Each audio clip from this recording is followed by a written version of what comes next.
The Yawalapiti live in central Brazil, south of the Amazon rainforest. Today, they are celebrating the beginning of the Peki festival, which honors their fruit trees and hummingbird spirits. It's also the last event in their seasonal calendar of rituals. Colorful dances and games bring cheer to the hardest time of the year. For tribes of the Amazon basin, the rainy season is a continuous one, lasting for half the year. But on this occasion, the Peki festival threatens to be very different. Unknown to the villagers, the village shaman has predicted a lunar eclipse. For a deeply superstitious community who fear the forces of the supernatural, an eclipse would bring powerful, possibly malicious spirits into their village. For the moment, the chief, his leaders, and the community are unaware of events about to unfold.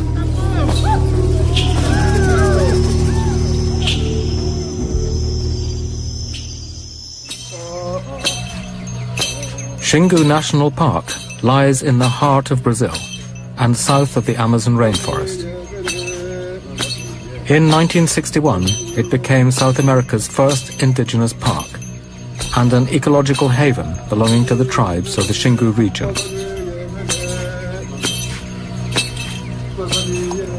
The park is a realm of rivers and headwaters, which flow into the river Xingu. The river Xingu itself joins the mighty Amazon 1,000 miles to the north. For the communities of Xingu, the rivers and lagoons are the lifeblood of their culture. One of these Xingu peoples is the Yawalapiti. Today, the villagers of Yawalapiti are celebrating the Peki festival, unaware of any problems that may lie ahead.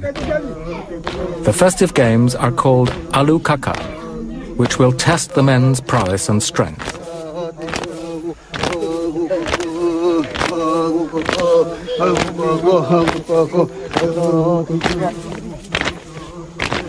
Before the women and children join in the game, the men follow a ceremonial approach to the courtyard in front of the men's hut. This is the most important space in the village because it's the place where their ancestors are buried.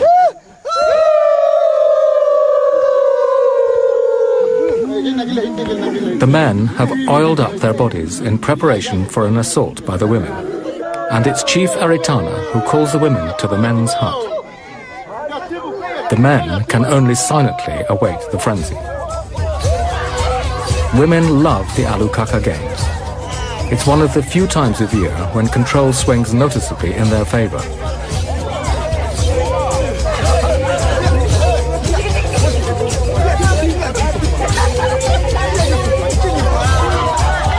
At the front is Chumin, the wrestling champion, and the line stretches back to the youngest and weakest.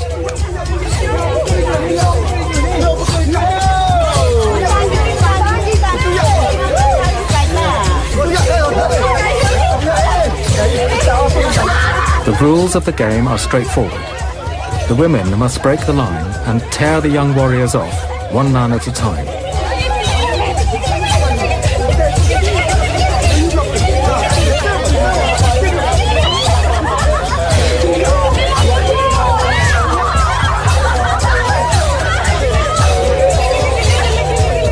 Eventually, the only man left is the wrestling champion.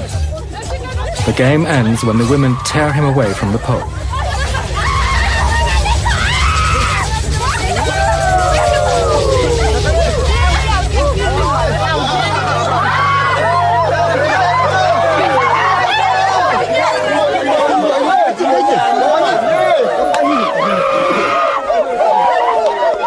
The games continue throughout the day, bringing a festive atmosphere to the normally hard-working community.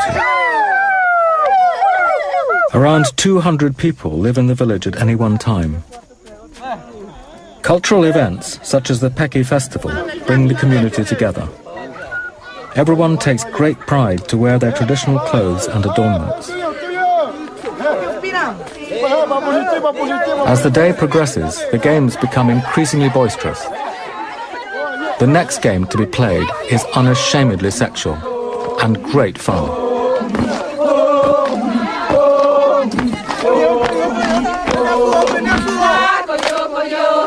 It's a game where genders are reversed. The women pretend to be men, who gang together to answer the taunts of their opposites. Pretending to be women, the men are pounced on by the other sex.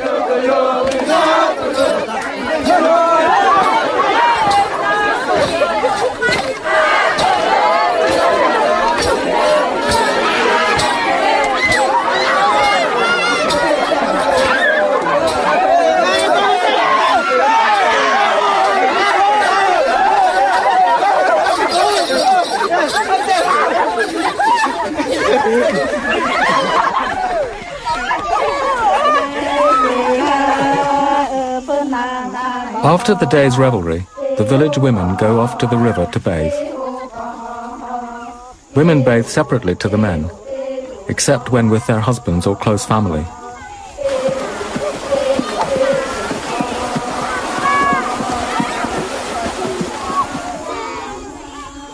Now that the games are over, the village has quietened down.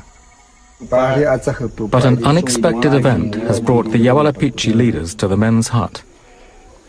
Chief Aritana has been informed by the shaman that tonight there'll be a lunar eclipse. For Shingu peoples, an eclipse is a sacred event. If it does indeed take place, this will mean postponing the Peki festival. The news will dramatically transform events in the village. Noi quattro candidati, iruka awapuka video. Keri, kau junupa keri jumaka mapuka pai wanukali. Itapuka azo awaku luku. Aju mahu ticu pulukat, aju mahu ticu. Da aputuka pulita pulukat. One of the first rituals performed during a lunar eclipse involves the young men. They will be whipped as the Earth's shadow passes over the moon.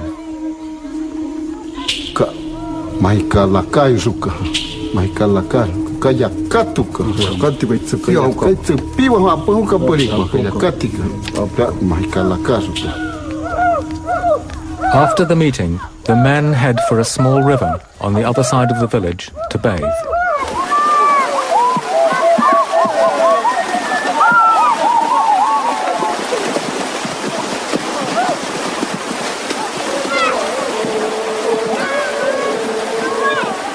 Before the leaders inform the young men that they will later be whipped, they must be sure that the eclipse really will take place.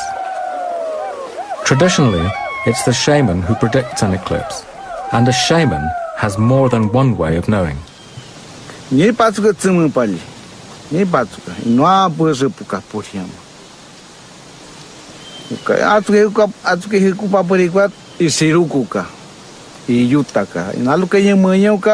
Isiruka iyutabuka.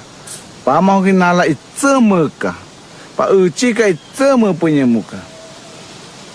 Paka uchi nayata. Katupa buka itis nyanya. There is another way that a shaman knows of a forthcoming eclipse. Animal behavior is affected by the moon. Though an untrained ear might not notice these subtleties, it's the skill of a medicine man to be aware of these natural signs. The name of the village shaman who predicted the eclipse is Aira. He fears the eclipse. The moon is a powerful creation spirit that will menstruate and even drip blood on the earth. Maititaya konepa, oyamba vita kumaitaya konepa. Oh, kinikatuiteni penawa. Kinikatuiteni penawa wan. Yameko. Tiene katuiteni penawa na areko uri ko chagani pa obuke korina ewa piyemo ko iki kura ewa piyemo ko iki kura ewa. If an eclipse does indeed take place tonight, the Yawalapiti believe that supernatural spirits will descend on their village. The spirits might bring illness, even death. Tiene katuitena ewa oyama aitarako. Era mueo koi pañe mera ko o uhaua meka. O uhau meka. Shortly before midnight, the eclipse begins. Chief Aritana has already called the young men to the men's hut for the rituals to begin.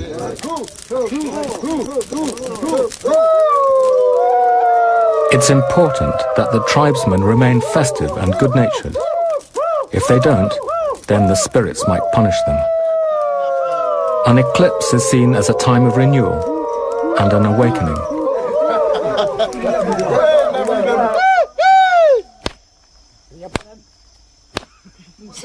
As part of this awakening, they begin beating young men in front of the invisible spirits.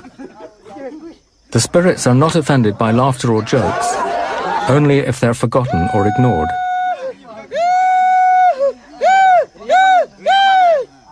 The whipping is considered to make the young warriors more courageous.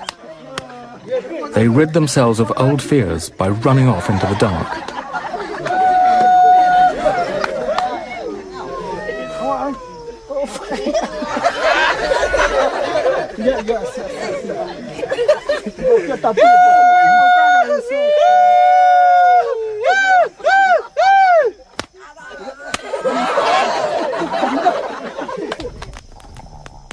The eclipse has brought supernatural spirits into the village.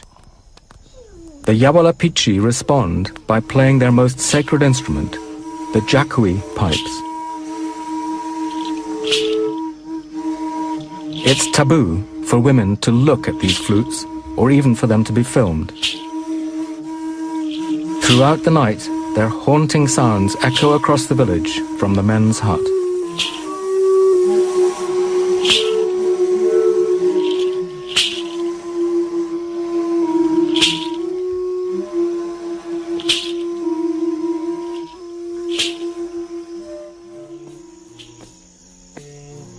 It's the first morning after the eclipse, and the cycle of ceremonies continues.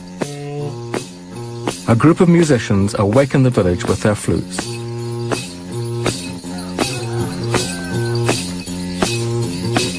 This is called the takwara ceremony, where the flutes must pass from house to house throughout the whole morning.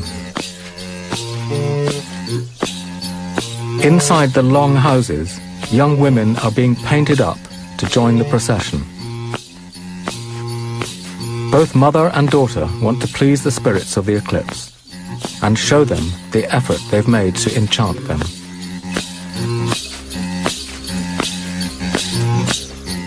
The flute procession continues along the ring of houses, heralding the day of the dances ahead. Grass fibres are tied in a girdle around the girl's waist. A short reed provides the final detail. It's alluring, and it shows off her feminine beauty.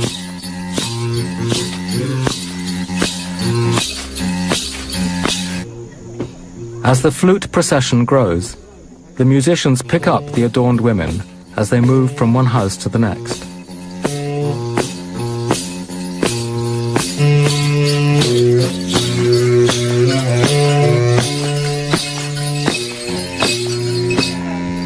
The women of the takwara stand with their backs to the flutes. They're not supposed to look at the musicians till they join them.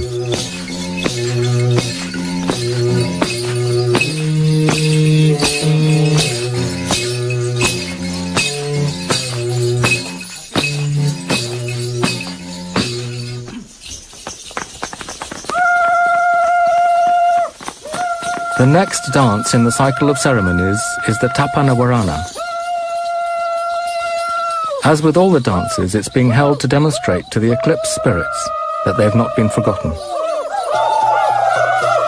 This is, in fact, a rehearsal, since the Yawalapiti practice all their dances, often for many days at a time.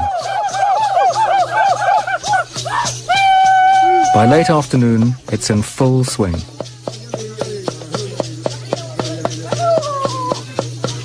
The drummer and singer keep time, which the dancers follow with their steps. If the rhythm speeds up, the dancers respond by speeding up as well. The women hold on to the men to keep time. So long as they know the moves of the dances, any woman can dance with any man.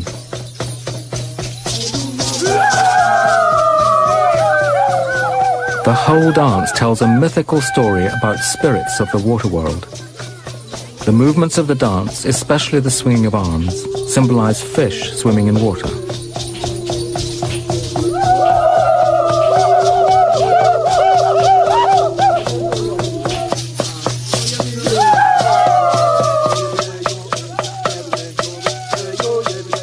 As the dance continues in the center of the village, Chief Aritana watches eagerly. Close by is the shaman Aira, ever watchful. Aritana is pleased that the day's dances have gone well. By honoring the traditions, it means that the supernatural spirits will protect his people.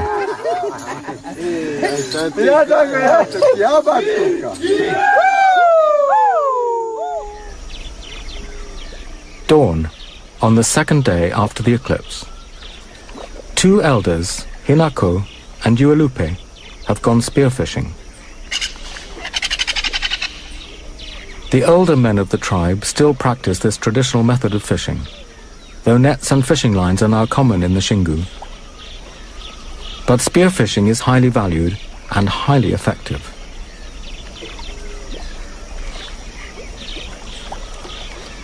The arrows used for spearfishing have two prongs, giving the fisherman a better chance of hitting the slippery fish than a single point.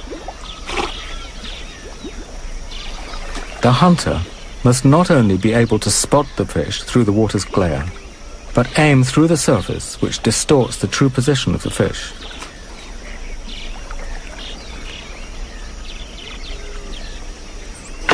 Hinako makes a strike. The arrow stays in the fish, allowing him to retrieve it.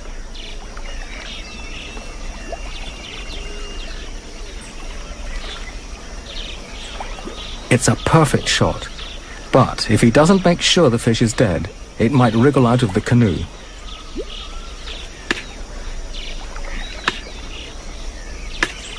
The elders continue stalking the fish throughout the morning.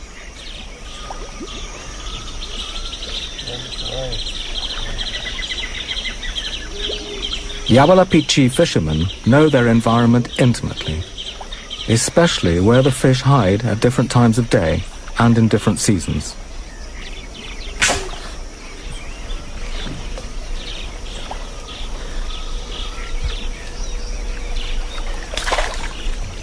With their catch of the morning, the fishermen can return to the village, knowing that there's food in the men's hut for the rest of today's ceremonies.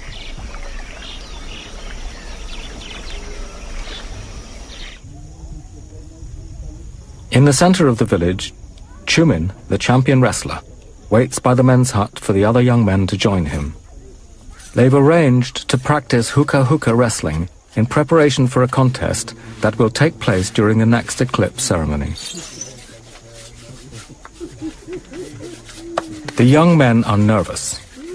Wrestling matches are lively events where their skills will be on show for everyone to see. Training takes place on the sacred ground in front of the men's hut. Wrestling in the Xingu is known as hookah, after the taunting sounds the opponents make. These mimic the roar of a jaguar and are intended to frighten and intimidate. Winning is straightforward. Either grab both your opponent's legs or throw him on his back.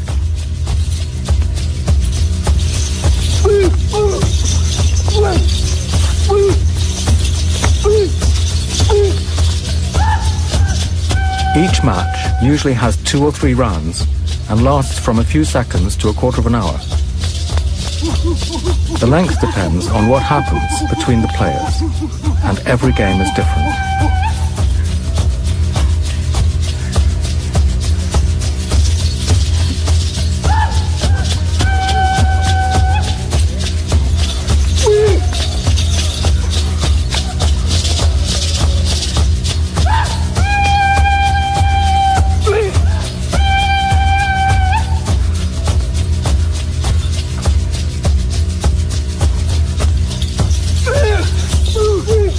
Every tribe wants a champion.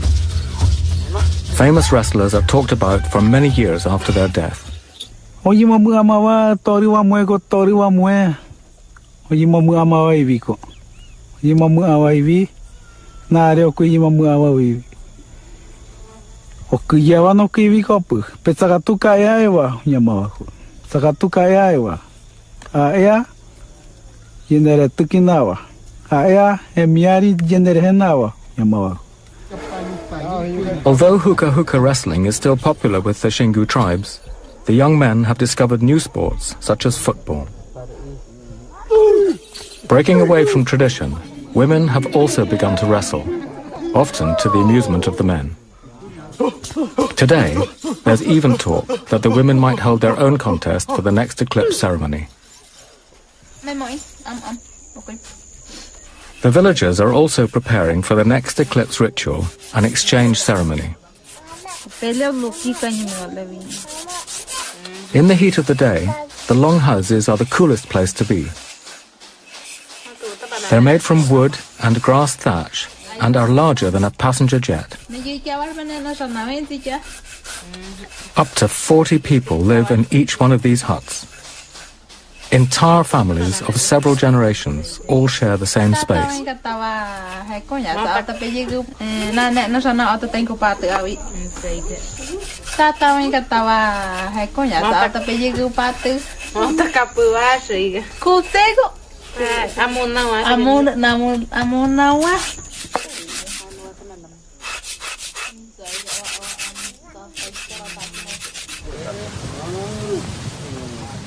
The exchange ceremony and the wrestling match, however, now look increasingly unlikely to take place today.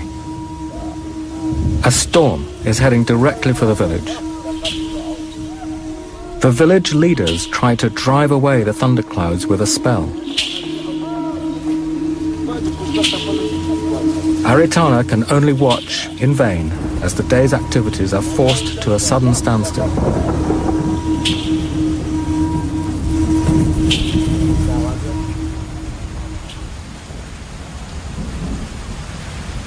Far in the distance, the champion wrestler Chumin tries to brave the oncoming storm.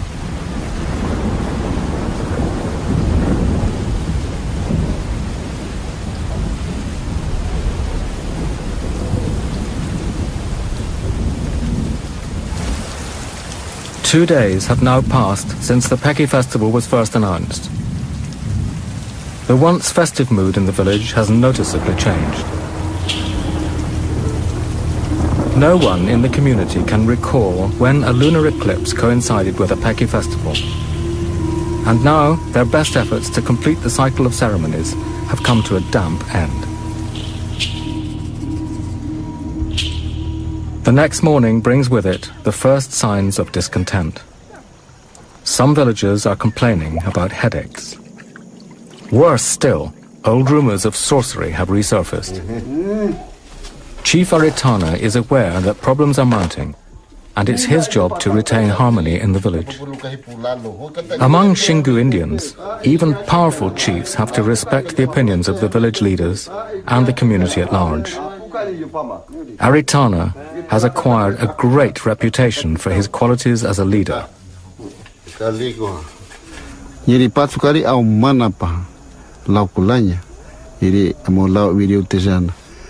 Pura irika akan diri jaja katwali iri awawiri kan diri iri aca ama makapa wano kakat itapu tsari kan diri awakui muteata azo ikunu taze azo.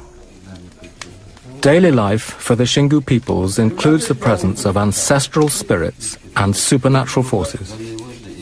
But the added presence of gossip and rumor make it no easy task being chief. In times of trouble, Aritana looks to his own guiding spirits. Yatama punya muka, paka ka punya putacha punya yatama ka. Iruka yatama, kapapa putala puka ira yatama, ili puka nata papa tala apa paluta puka ili puka. One of the young men in the village has suffered a resurgence of nightmares and is blaming the presence of a bad spirit. Tatao is the chief's nephew, and he's decided to perform a painful bloodletting ceremony.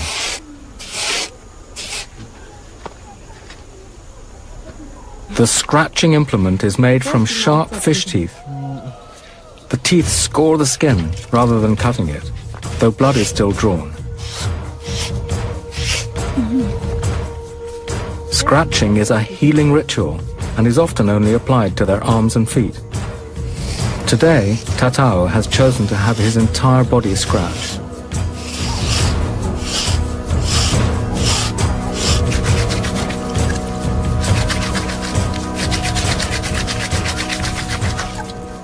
Tatao's wife, Irika, has also chosen to perform the healing rite. It's exactly the same for women. They also endure the scratching with no show of pain or suffering.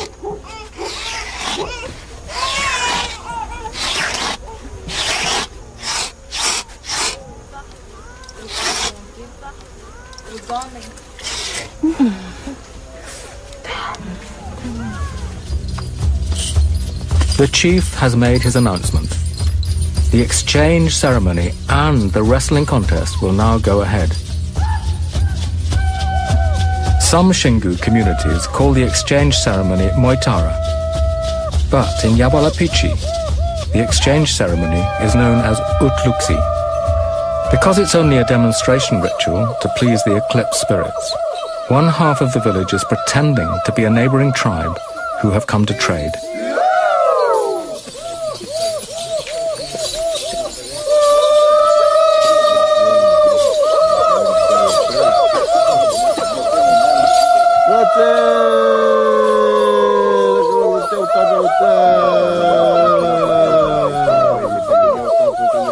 Traditionally, exchange ceremonies are a chance for neighboring communities to formally meet, gather news, and resolve any unsettled disputes.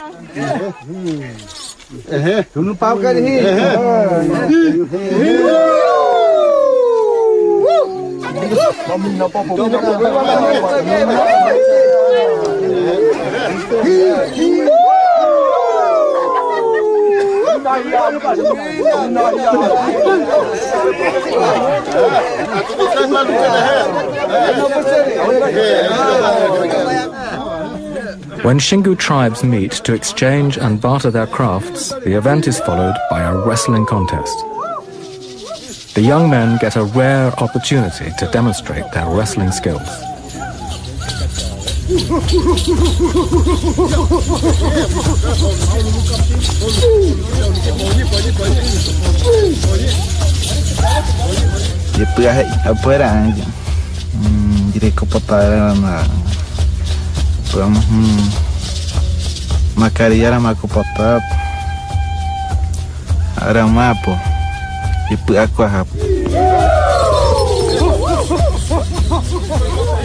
The biggest hookah contests are in fact held during a funeral ritual called a kuarup.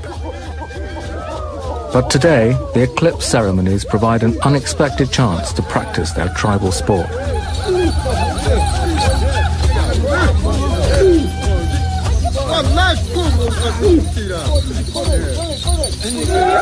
As the wrestling contest develops, the atmosphere among the young men becomes infectious, until the more formal duels erupt into a boisterous frenzy.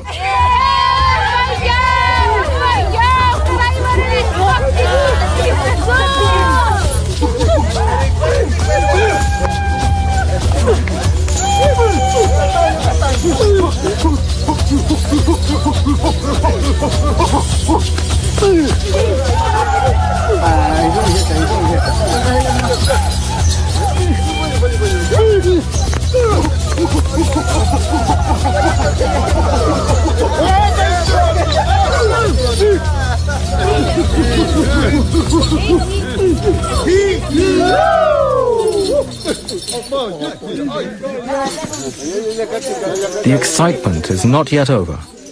Before the day is done, the women will also hold their own wrestling contest. Takan, the organizer of the women's wrestling, is first into the ring.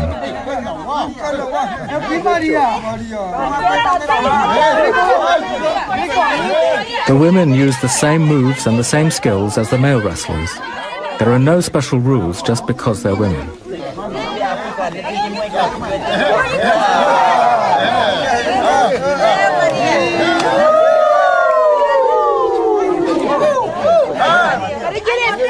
Irika, from the same household as Takan and Anna, now enters. Although shy, she's got a reputation for being a formidable wrestler.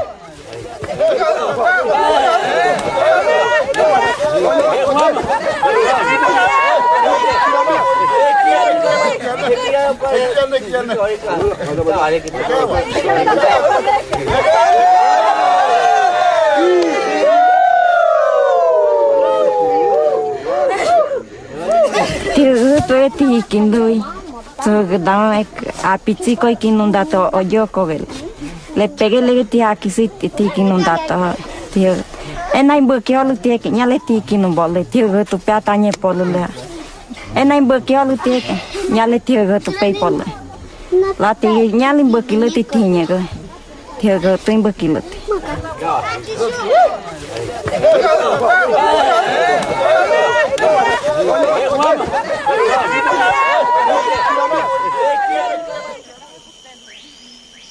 The next morning, life returns to its normal pace. But there's still an atmosphere of excitement in the air, since the women are again planning a special ceremony. This time, they'll perform a Yamari Kuma. It will be the last eclipse ceremony.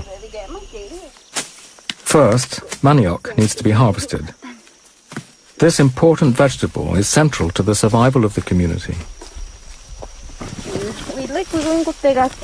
The manioc grows in large plantations on the outskirts of the village. The plants quickly grow into tall bushes, but it's the roots they're after. Among Xingu Indians, producing manioc bread is strictly a woman's role. Yawalapiti kunyaram maanwaro de nata ya iwi ade rua ode momu atame ko menyoronu ikami awaro motsu je pram de kami engite neram de menyu hera uwa ko nitram de kami hera utawa ko ha vitara ade uruwa kura. Because of their skills in transforming vegetables into bread, women are at the heart of the community's daily survival. If no one brings fish back from the river, at least there'll be bread on the plate. Making that bread is a skillful task. The women make it look easy, but it's only because they've been doing it since childhood. The first stage of bread making is to scrape the tough outer skin of the manioc. Then the vegetable has to be squashed to a pulp and sieved.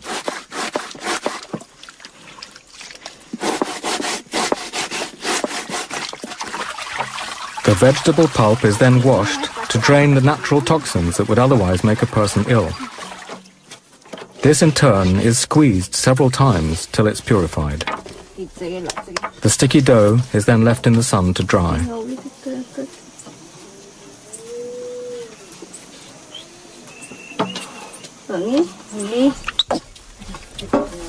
Dried manioc flour is called beju, which is cooked on a wide clay plate over the fire.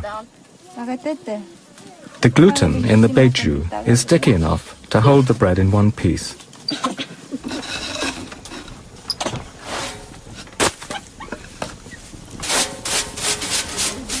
Later in the day, the women prepare for the Yamari Kuma. The Yamari Kuma is a special ceremony performed by women in all the Xingu communities. During the dance, they'll look their most beautiful, and it will take many hours for the women to prepare the adornments.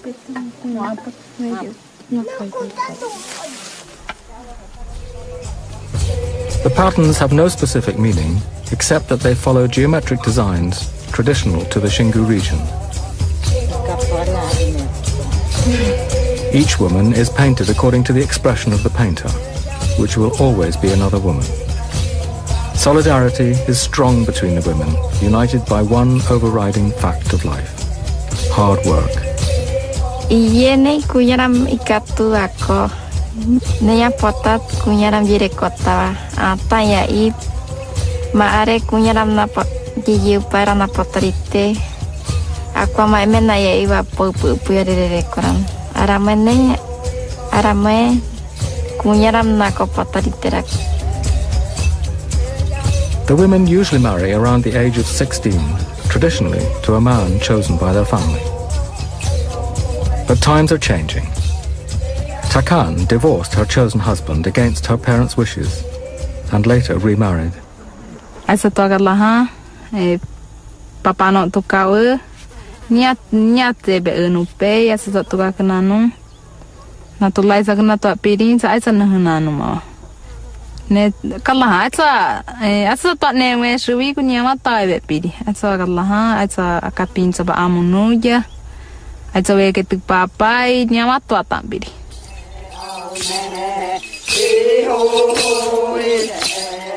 At the end of the afternoon, the Yamari Kuma begins. It's a ceremony usually reserved for welcoming only the most important visitors. But today, they're dancing for the eclipse spirits.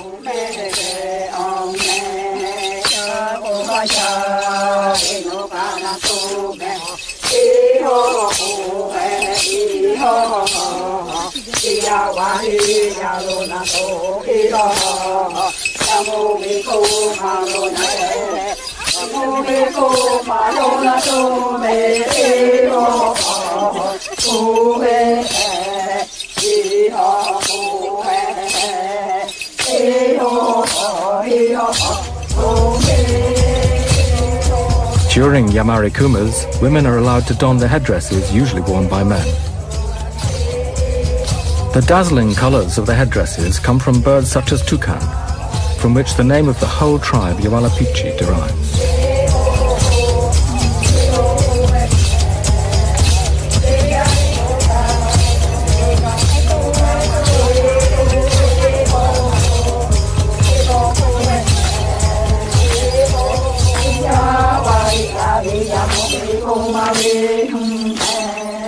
The Yamari Kuma continues for many hours and eventually comes to an end at dusk. The eclipse ceremonies are over.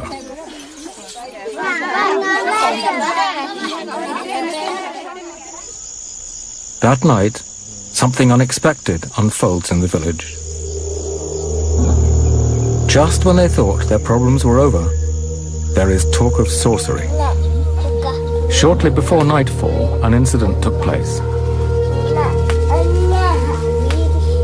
A woman called Kerry fell into a delirious trance and ran over to the shaman's house, accusing him of witchcraft.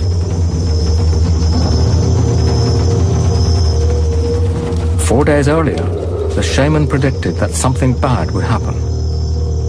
But not even Ayura could have guessed that it would happen to him. Since nightfall, the shaman's house has stood empty. He's fled Yawalapiti in fear of his life. Though it's only an accusation, Xingu Indians in the past have been known to kill sorcerers, and his family persuaded him to leave for his own safety. Meanwhile, Kere's family have sent a canoe upriver to fetch a famous shaman who they believe can break the spell. Inside the long houses, the villagers are divided on whether Ayura is indeed to blame. Either way, Xingu Indians fear supernatural spirits, but even more, they fear sorcerers.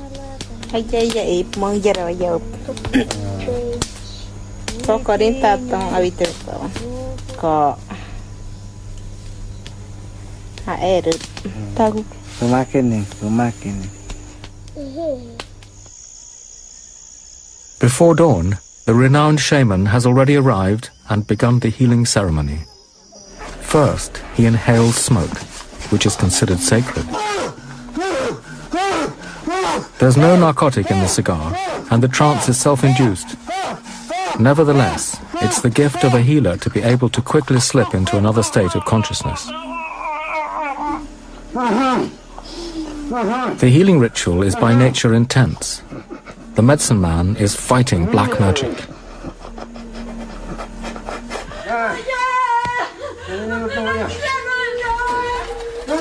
The shaman has now entered a world that only a medicine man sees and understands. He'll see shapes and objects that tell him what's causing his daughter's illness. A piece of string that he's found nearby suddenly becomes a physical representation of the spell that's strangling Kerry's soul. He cuts through the string, symbolically releasing the spell.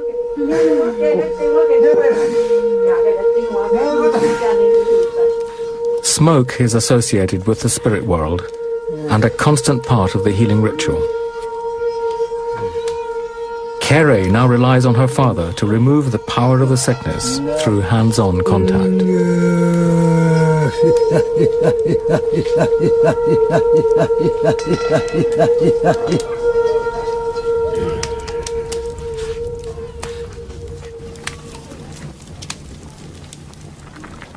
When this aquaring in the Tihueke, Yaraga, aquaring in Luheket,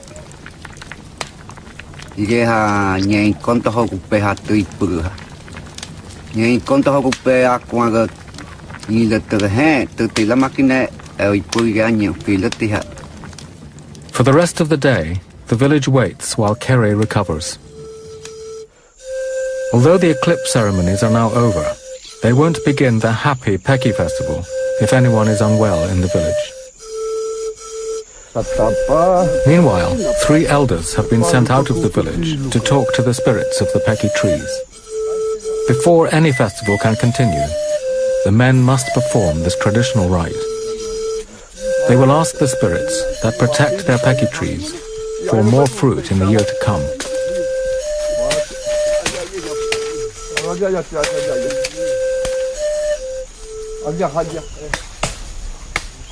The next morning, with the festival back on the agenda, some of the Yawalapiti men have gone to the swamp. They're cutting wood to make carvings of hummingbirds used in the climax of the Peki festival. Xingu Indians believe the tree to be guarded by spirits that take the form of hummingbirds. The fruit of the Peki tree provides them with oil and is also cooked and eaten or made into a drink called mingao. As soon as they've brought the wood back to the men's hut, the birds begin to take shape. Bird carving is a man's job, and each one of them takes great pride in his handiwork.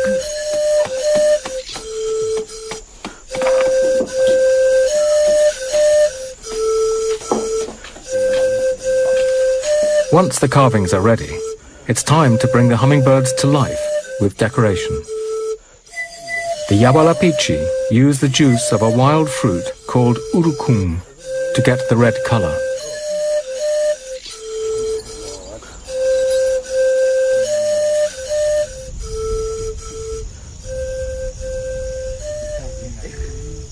The hummingbirds are ready. They're left in the most sacred space of the village, in front of the men's hut, where the ancestors are buried.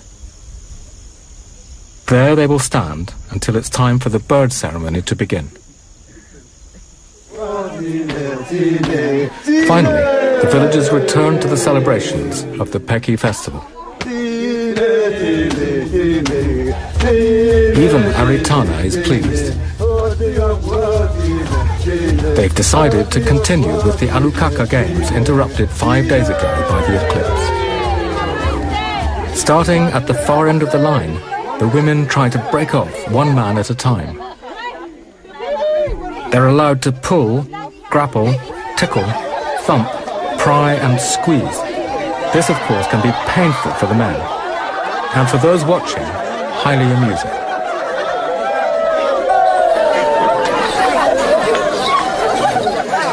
Soon, the line will be down to one man, Chuman, the champion wrestler. He must resist all the women together.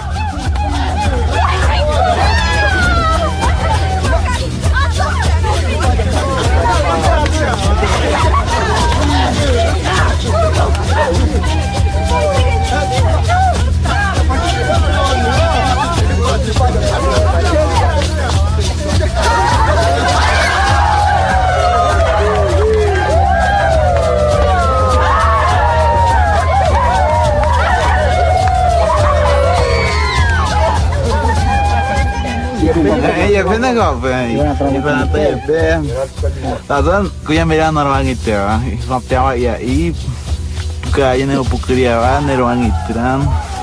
Ini aku yang milik kawan, haran dari normal gitu kan. Kata tapi kan nak api itu kau kena kau pilih nak kau sih kau milih kan lebih tu cai kan. Kuya mera ifanata kwa, kuya mera ifanata, kuya mera ko, kuya ifanata ita kuya mera. The Alukaka Games are now over. They began 5 days ago, before the eclipse interrupted the festive occasion and brought great change to the village. Tomorrow, life in the village will return to normal, and they'll remove the elaborate decorations worn at the ceremonies. But there is one final dance to be performed, and for this, the men go to special effort to paint their bodies. The decorations range from butterflies to imaginary beings. Kaino pa avirio. Luka avirio kali. Asumwa pu lukari. Iruka kaniri. Akaka isumwari iripu. Pauka azuri he wasumwa to ke tapo. Makakuji akakata. Makakuji akakamapali. Makakuji akawakati kamapali.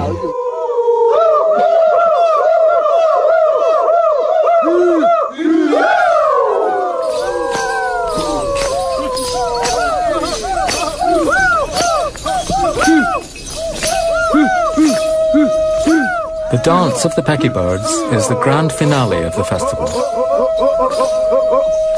Inside the long houses, the women wait to join the procession.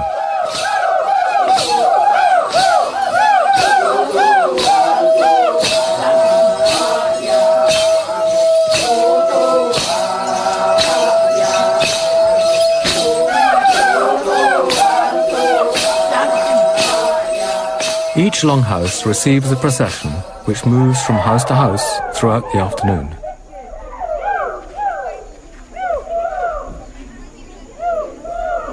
Semua alit mana tak kawan punya terkinat kayu nampak katakan ini aju mahu tijo tikuta kena kata yatama kah kita mau kata azut ini katakan yatama kayu nampak kata yatama no mace tisanuka yatama tawa kata kayu nupi malu apa magau ka semua aji wakar apa magau kari semua aji wakar pukari nyirukari junu papa tapu pukari aso ihe petua pukari ka itse pukaira.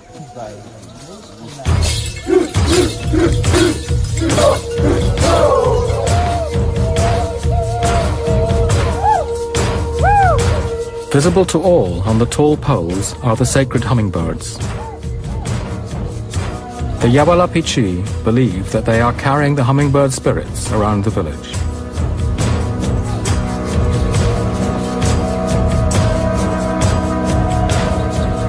The ceremony comes to an end where it began, next to the men's hut, the most sacred place for the Yawalapiti.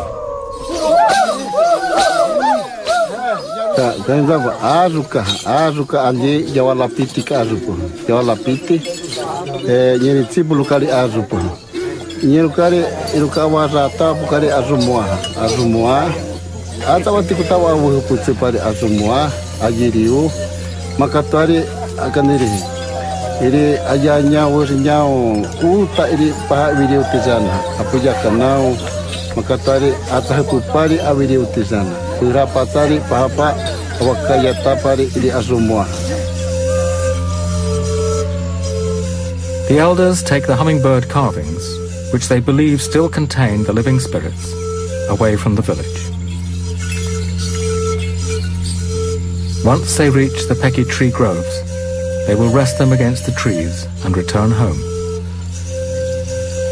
Hopefully, the spirits will be satisfied by their ceremonies and rituals, and will bring them a bountiful harvest in the year to come.